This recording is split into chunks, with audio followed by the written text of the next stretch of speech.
So I've been covering and streaming Wulong for the past couple weeks, and I've really been enjoying the engagement from you guys. It's been awesome to see, but one interesting trend that I've noticed is that quite a few of you have mentioned that the first boss has given you a lot of trouble. Some of you have even been saying that he's one of the hardest, if not the hardest boss in the game. So I wanted to talk about this boss and give a few tips on how I overcame some of my challenges with him. So let's just get straight to it. This is how to defeat Zhang Liang, the first boss in Wulong Fallen Dynasty. First things first, do not get greedy. Greed is the #1 killer in this fight. If you're greedy and stay a bit too long in attack mode, this boss will make you pay for it. The trick is to know when to back off. So what I did was I would hit him a few times, then I would stop and prepare to deflect his upcoming attack. And when I say prepare, I mean the single most important strategy in this entire game,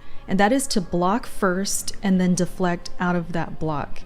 I highly recommend you make this a habit in Wulong. It becomes a much more easier game if you do. You can see here how I'm holding block, anticipating his attack, and then I press the deflect button just before his attack lands. It's a protection in case the deflect fails, basically. In that case that I miss, then the block will land instead and save me from being hurt. And then without panicking, I can try and land the next one. Think of it like having a shield without a shield, if that makes sense. You may be wondering why. Why even do this and not just deflect on cue, play it like Sekiro, and keep it moving? I know this game gets compared to Sekiro a lot, and there's reasons for that. But when it comes to this one thing, I strongly recommend you take a page from Nioh instead, because I felt that game heavily favored that style of gameplay. And here we are now with Wulong, and it's happening again. Only this time we're deflecting. Blocking first and then deflecting out of that block is just much more easier in my opinion. You can depend on this for his basic attacks. You can see that he has this 1, 2, 3-piece combo. He also has this lunge attack. He's got one where he jumps in the air and then he lands on you. Then he has one where he pulls up rocks from the ground to attack you as well. I found that deflecting forward on all of these moves proved to be most successful. Same goes with his critical attacks. You want to deflect forward. The more you start going side to side and you're panic dodging, panic deflecting, that's where you're going to get into trouble and get into places you really don't want to be. However though, with critical attacks, as you probably may know already, blocking really won't go unpunished. So landing deflections are even more important with critical attacks if you want to survive, and also progress the fight. The more criticals you hit on this guy, the more you're going to do damage and the more you're going to get closer and closer to victory. When it comes to his critical attacks, you want to pay attention to his visual cues. You can see him turn red and even do wind-ups when he's about to do a critical attack. Do your best to just stop what you're doing, hold block, line him up in your sights, and then deflect on time. I highly recommend putting some distance in between you and the boss. When you feel like he's kind of due for an attack like that, you might be thinking, you know, you haven't done a critical in a second.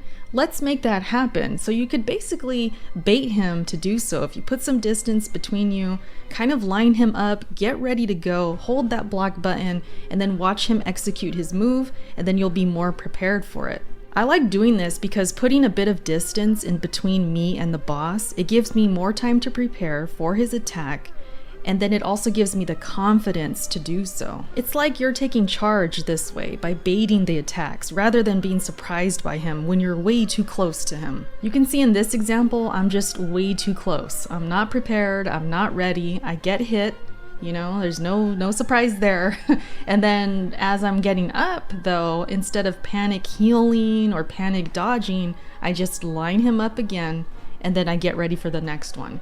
Because there will be a next one at times. He does follow up criticals with another critical, so you gotta be prepared for that. So don't worry if you get hit by the first one, just try and recover, try not to panic. Don't panic heal or panic dodge left to right like I said before. You want to stay focused on going forward, you want to keep him in your sights, line him up, and then prepare for that next one. And if you die, then you die. It's okay. Sometimes dying is needed for a boss like this because it teaches you what you did wrong and then you can adjust and get better the next time. And patience really is the virtue with this fight and a lot of fights and just a lot of games when it comes to Souls-like games or just challenging games in general. You want to have that patience to give it another try. A lot of people quit because they want to just beat the boss immediately, but that's not always how it works. Especially a boss like this that requires patience and requires you to learn his moves and put some respect on him. He's no slouch. He's gonna give you some trouble. So yeah, you want to just be patient, learn his moves, and die a few times in the process. There's nothing wrong with that. Also, one last thing.